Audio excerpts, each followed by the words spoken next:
Hello, and welcome to that episode of Todd Talks. When Todd talks, people listen. Hopefully. Today, we have a very interesting death battle to break down between Venom of Marvel Comics and Crona of Soul Eater. And yeah, this is going to be something. So let's get started off with Venom. And of course, the climactic battle between Venom and Camille. Oh, you want me to start at the beginning? Fine. All right. Way back in Marvel history, there once was a god known as Knull, or Null, or however you say his name. They honestly haven't said how to say his name, so I'm just going to call him Knull. Anyway, he created the symbiote race, and they were eternally loyal to him because of his mental domination of them. However, eventually they broke off from the god, leaving him to do something, and they eventually became the Clintar. Now, the Clintar, without Knull's influence, were actually rather peaceful. They would bond to host but try and do good. And eventually, for whatever reason, they honestly don't explain this. The one that we know got sealed away and thrown into space. And then the symbiote met a Kree warrior who used it to help during the Kree Skull War and various other activities. But then, after being exposed as a spy, the Kree, not the symbiote, um, he wiped the symbiote's memories and sent it with some refugees to take it away. Well, they just dumped it, and that led it to being taken by a genocidal maniac, not Deadpool. And then after that happened, then it got recaptured and put into Secret Wars, where it was found by Deadpool first, and then Spider-Man. After Spider-Man had it, he had enhanced abilities, was able to do more, but because of being with that genocidal maniac and then Deadpool, he started feeling the negativity of the symbiote coming to power over him. And so, thus, eventually, he used sound to get rid of it, and it would fall into the hands of Eddie Brock, the most famous of the symbiote hosts, without a doubt. And Eddie Brock, at that point in his life, was low. If you've seen the Venom Bane death battle, I'm only going to lightly go over his story because you all should know it by now. He was a photographer, not unlike Peter, and he had a company, he had a wife, or let's say it was engaged. It depends on the continuity, but he had a wife, he had a family, and then one day he made one mistake by accusing a copycat of being a serial killer called the Sin Eater, and he was wrong. It was actually the guy right next door. And so he was fired, disowned. His wife left him. He had cancer. He prayed to God for to kill Spider-Man because that's who he blamed for everything. And Venom found him. Joy. So together they became a villain at first, and their goal was solely to kill Spider-Man, who again they blamed for both rejecting him in terms of the symbiote and ruining his life in terms of Eddie. Uh, they were very powerful, and in fact, they were able to beat Spider-Man on multiple occasions until Spider-Man, was able to use his own abilities to take him down. Eventually, though, he became more of an anti-hero. He became what is known as the Lethal Protector, which was actually the inspiration for the Venom movie starring Tom Hardy, and we'll be getting the sequel soon.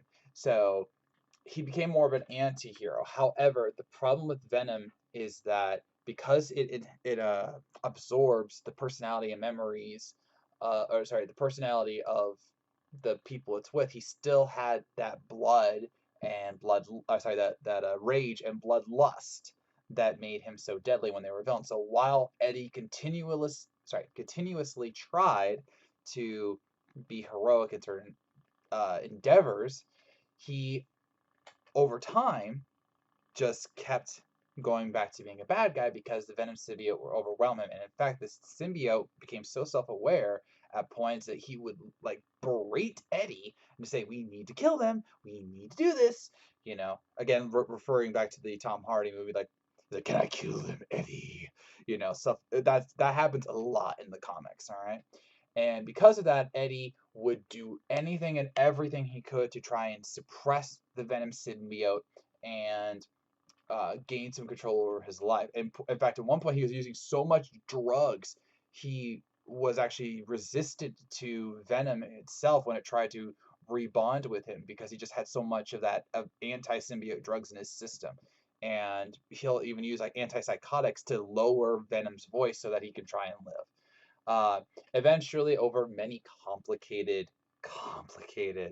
um, storylines that I won't dive into, Venom did become good, including being with Flash Thompson via Project Rebirth 2.0 and becoming Agent Venom, which lasted for quite a while, actually. He even got completely cured of his madness, didn't take. And then there was Lee Price, which nobody likes to talk about. And then he went back to Eddie. Yay. So, and then, oh, yeah, then Knoll, yeah, he came back and he just like screwed up everything. And that storyline's still going on. So it's going to be interesting to see how Death Battle takes the story into account because there is a lot going on here. But we're going to focus mainly on the abilities of Venom, which is of course numerous because he's a symbiote. So first and foremost, he basically the Venom symbiote acts as a shell to Eddie, one that can take an incredible amount of damage and even heal Eddie from various wounds. It can use its slimy interior, what do we call it? Slimy, gooey, whatever. It uses its exterior to create tendrils. It can transform. It can get wings. It can form like blades and claws. It can even absorb things like bullets and fire it right back at people. He can even, in certain cases, send the symbiote into somebody and make him explode. Comics. Also, because of the intent, I want to say the integrity, I guess, yeah, the integrity and ability of the symbiote shell, Venom can take hits from the Hulk. He can take hits from Juggernaut. Of course, he can fight Spider-Man. He has taken on uh, other symbiotes. Like again, look at the Venom movie. All the symbiotes you saw, like Riot and what was the other ones? I don't remember them, but the rest of them. But like the symbiote was cloned and transformed into other ones, and Venom beat all of them, and he could take damage from them. He of course has gone toe to toe with Carnage multiple times, and when you add that all up, the symbiote is very, very tough. And it only has two real weaknesses: sound and fire. Now, Carnage, to be clear, totally different symbiote. It's the offspring of Venom, actually. But Carnage got rid of its sonic disability, if you will, to be vulnerable to some certain kinds of magic. But Venom still has a sound problem. Now, it's stated that he's had a resistance to it, but he is not immune. That's very key. And then fire, for whatever reason, is still one of its major weaknesses. So, like that, apparently, that can't just be resistant to. In fact, in one case during the battle with Knoll, Eddie was near a blast furnace, and they were trying to put Knoll into the furnace to kill him because again, fire. And Eddie was heavily burned because the symbiote couldn't protect him from the fire. So there you go. And that's a recent arc for the record. And but still, together they are incredibly powerful, and because of his long-term status, but his long-term bonding with Eddie. Eddie himself is incredibly powerful, able to lift between 500 and 700 pounds, depending on the comic arc. And he can, and with Venom, he is able to lift over 200 tons. If you remember the Ferris wheel feat from the Bane fight, like that's still canon. And technically, he's apparently stronger because of things that have happened with Knoll. It was a little vague, all right, but it's let's just say he's at least twice as strong. So 400 tons, that's still pretty impressive, don't you think?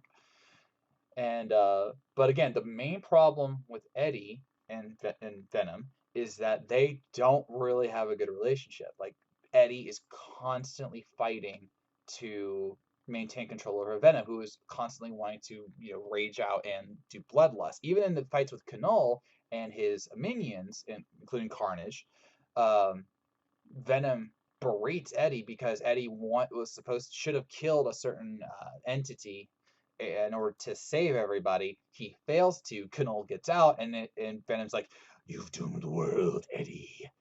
So, but he still sticks with him anyway because he really does like Eddie. So they don't exactly have the best relationship ever.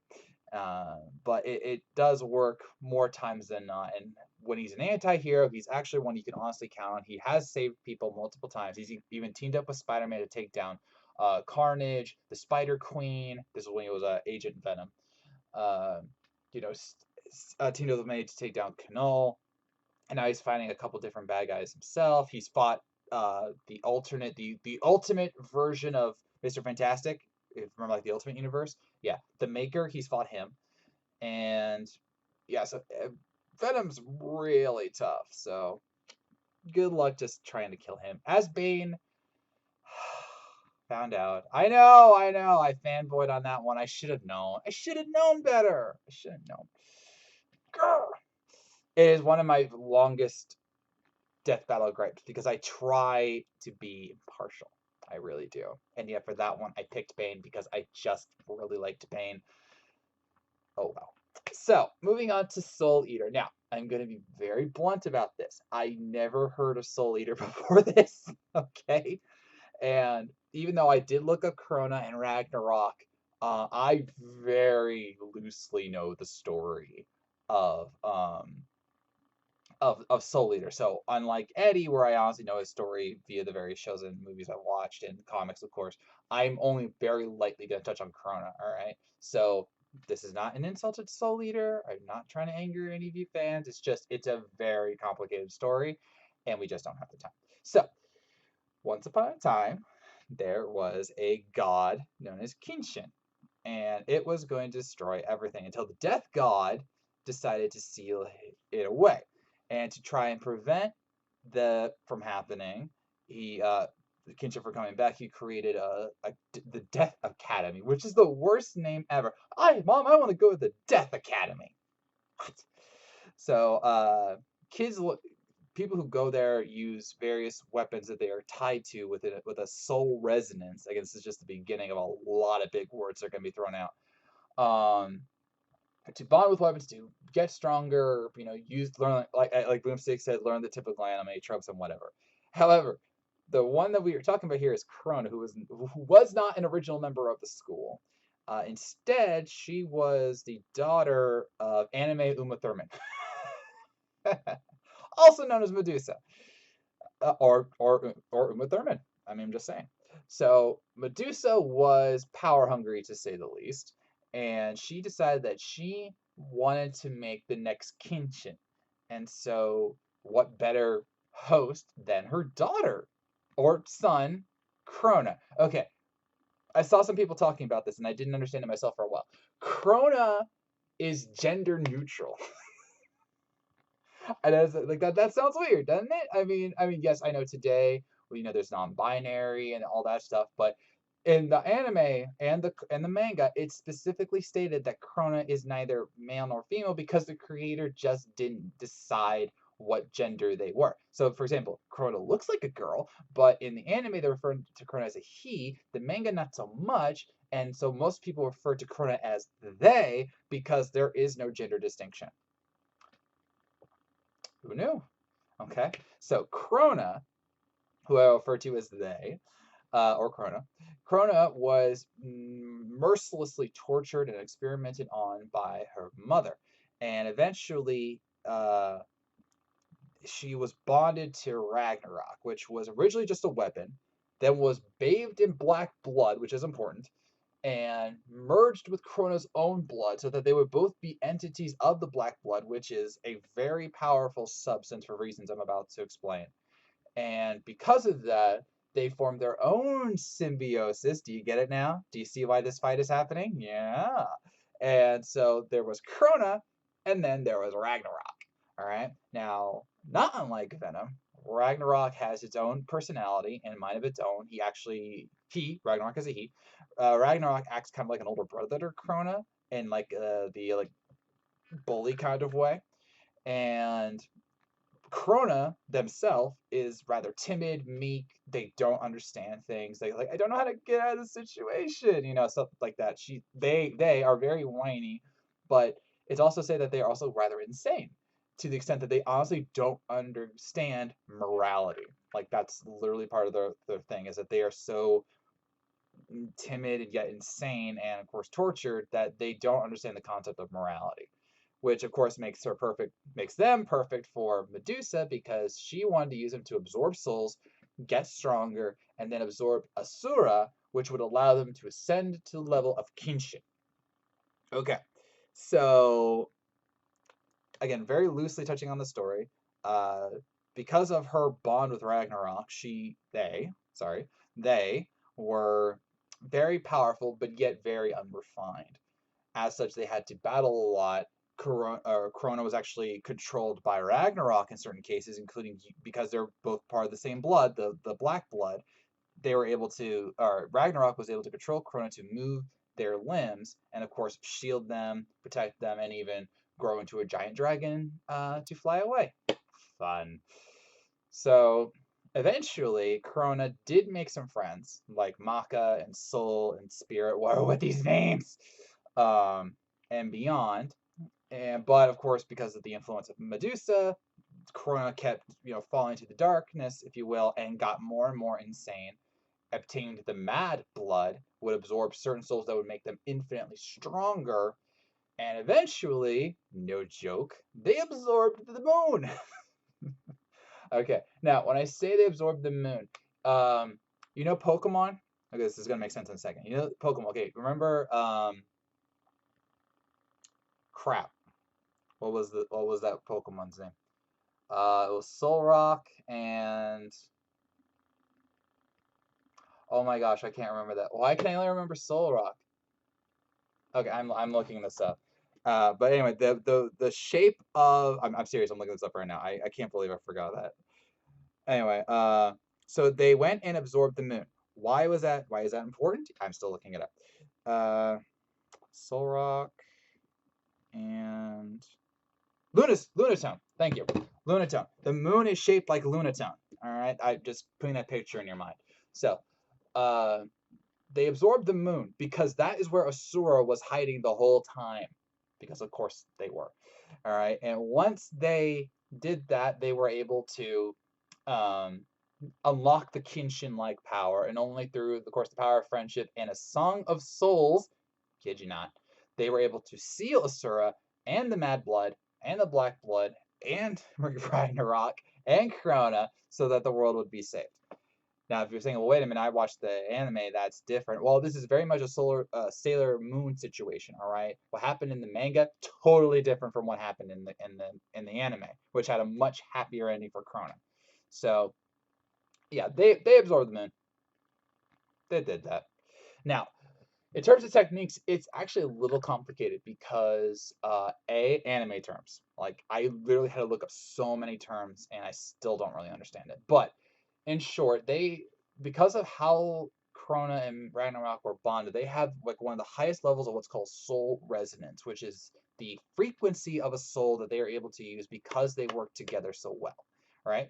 And this allows them to do various attacks. Their biggest one is their soul wavelength. Or sorry, what was it? It was let's just call it the screech. Okay, it's a screech, which is of course a sound attack, and it's literally hearkened to the sound of a electric saw, which apparently amplifies its power because of anime, and it can actually be used in such a way that it'll amplify via the air around it, which kind of makes sense, and be able to penetrate not just people through its cutting power, but can even penetrate inside people depending on the technique. And they have various screeches that they are able to use. In fact, Krona and Ragnarok absorb so many souls from various entities that they were able to use screeches that could literally drive the entire world to madness, including when they achieved Kinshin levels after absorbing Sura and the moon. At that level, during their final fight with Maka and the others, Ragnarok was able to pull one of the teeth of the moon. Again, this is so weird. All right, one of the teeth of the moon, rip it out, and then throw it at the opponent. So imagine a giant lunatone. Okay, imagine it has teeth about the size of our moon, the lunatone sized moon. You know what I mean. Okay. Uh, Imagine Lunatone is the size of our moon up there. Now it has teeth, and it pulls one of them and throws it away. That's nuts. Okay? And then in terms of speed, it can, of course, dodge all sorts of attacks. You have to be very much on their level. And Ragnarok is independent of Krona, so Ragnarok has a natural desire to protect Krona, because if Krona dies, he dies. And their durability, he has the ability to harden Krona's own blood, because remember, it's black blood now, and make it so that nothing can harm her, them, her, him, them. So it's a lot. And again, not unlike Venom, because of the Black Blood's fluidity, Ragnarok can transform into various shapes and entities to better attack. Also, don't forget, Ragnarok is a sword. So they can use the sword to attack with a kind of sound pressure wave and do attacks that way. Ragnarok has the ability to split off itself and transform into needles that can impale people. And in one of my personal favorites, that just sounds incredibly crazy, they have a technique called Mad Blood. This is one of their level tiered up kind of thing. And they have a thing called Mad Blood where they literally will surround an enemy in a black globe, if you will. And once inside it, you'll be attacked by shadows, because anime. And when you're in it, you cannot get out. It is literally stated to be impenetrable. So if you're in this thing, you're done. All right, and it even was noted to kill off certain high level characters, including a couple death scythes, which is another term, which is yeah. But it's a very powerful technique, and this was also part of the technique that they used to absorb the moon.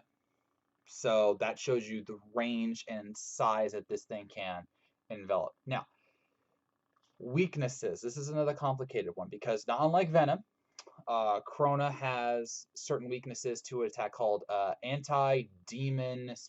What was it? Resonance. There it goes. Anti-demon resonance. But they were able to get so much power that they could ignore that. Also, they can while they like to absorb people, which is another insane ability, they can have that flipped on them if the person they're absorbing is stronger, which is what happened with the Sura. So they've got to be careful about that.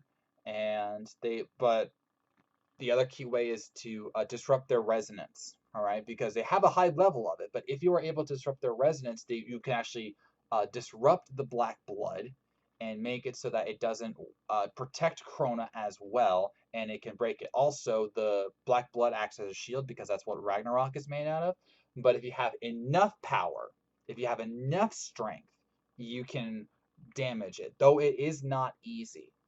So, and again, you have to be like high level strength, all right?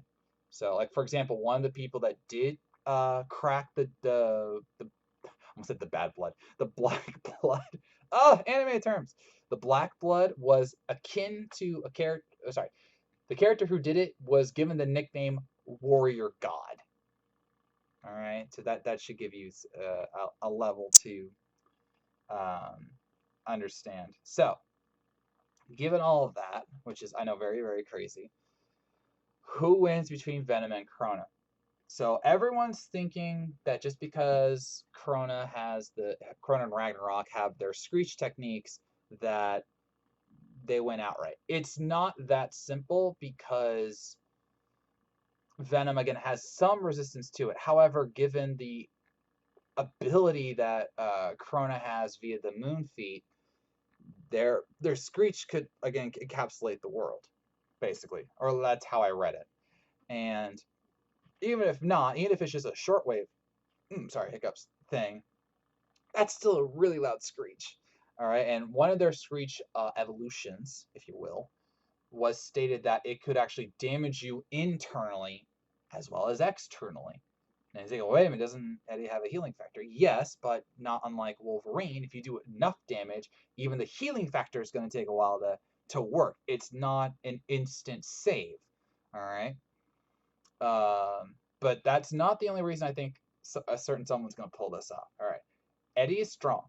Again, even if we do like the double or triple of 600 tons with the Ferris wheel feat, like plus the amplifications we the most fans believe he's gotten. Crona with Ragnarok was able to pull that tooth off the moon, and even if it was, let's be generous here, a third of our moon size with the tooth, there's no way that that's 600 tons. That's way bigger, and it did it easily. So its top strength, arguably with this power up fuse, which should be counted because it's the original manga, and that's the source material. Crona is totally stronger than Eddie and Venom. So that's not a good thing for them. And because they are able to do that, it goes to reason that Venom's strength wouldn't be able to crack the black blood like uh, some of the other characters in the show whose names now escape me. They have really weird names in that show. I mean, I'm not knocking Soul Eater. We've all had animes that had weird names and titles and such. But yeah, it's really weird. But I don't think that he'd be able to crack the black blood, and let alone the mad blood, which remember is that sphere technique that they use to just destroy you with shadows. And here's the other thing. While Venom is incredibly endurant, it gets ripped from its hosts way too much. Like, just go to like the Venom wiki and you'll see the terms ripped from Eddie, ripped from Flash, ripped from Lee Price, ripped from Dylan Brock, which is Eddie's son, and so on and so forth. It literally like rips away from Eddie, like sometimes at the drop of a hat. And if the yes, Venom can survive on his own, unlike Ragnarok, which is a key difference. It's not enough. All right. And the symbiote can be overwhelmed. There were multiple times that they thought they had killed the symbiote via non-sonic or fire means. And um, and in terms of power, while it's strong, Carnage has beaten him more times than you might think. Okay, Spider-Man and Venom had to team up multiple times to beat Carnage because Carnage was just too strong. And a great example is Norman Osborn. When Norman Osborn then fused with the Carnage symbiote became the Red Goblin, he beat Eddie like it was nothing. All right, he had to give the Venom symbiote to Spider-Man so that he could have enough power to go and beat the Red Goblin. All right, so that's the tier level, and yes, Venom has apparently gotten stronger, but again, the Moon feat from the original manga just really starts to tip in his favor. And then there's the final thing here. Remember how I said that Venom likes to go into other people? Well, Ragnarok can block that. He can literally harden the blood of Crona so that they can't take damage eternally. So that doesn't track. But Crona can absorb their souls. And it's specifically stated, all right, that only someone with a stronger will can resist the absorption. They don't have that strong of a will. Venom, maybe. Venom, maybe, but this is a fusion thing, and Eddie is going to freak out. And while Venom can technically control Eddie's um, emotions to an extent, that's emotions, not willpower. All right, that is a separate entity, just as Hal Jordan. So Eddie's will is not that strong, or not as strong as it would probably need to defeat someone like Ragnarok and Crona. So between the sound, the mad blood, the absorbing, and just the overall insane defense of Crona and Ragnarok, I don't think Eddie has a lot to offer in this fight. Now there could be something I'm missing. Like I know he has actual venomous bite, but again, hardened blood can't really infect. And while Ragnarok is tied into Crona in a way that Venom is not, and that Eddie can die and the symbiote can live, that's not exactly enough to overwhelm them. You have to break their soul resonance, which is something that in theory Venom can't do. So, given all of that, I am choosing Crona and Ragnarok to win this death battle. And with that, I'm in this episode of Todd Talk. Who do you think is going to win between Venom and Crona? And how excited are you for this fight? Luis is promising something special for this one, so I'm also really looking forward to it. But who do you think is going to win, and why? And if you think it's Venom, give me a really good reason in the comments below of why you think he will. Okay? All right, so I thank you for watching. If you made this far, I know you were listening, and I will see you around.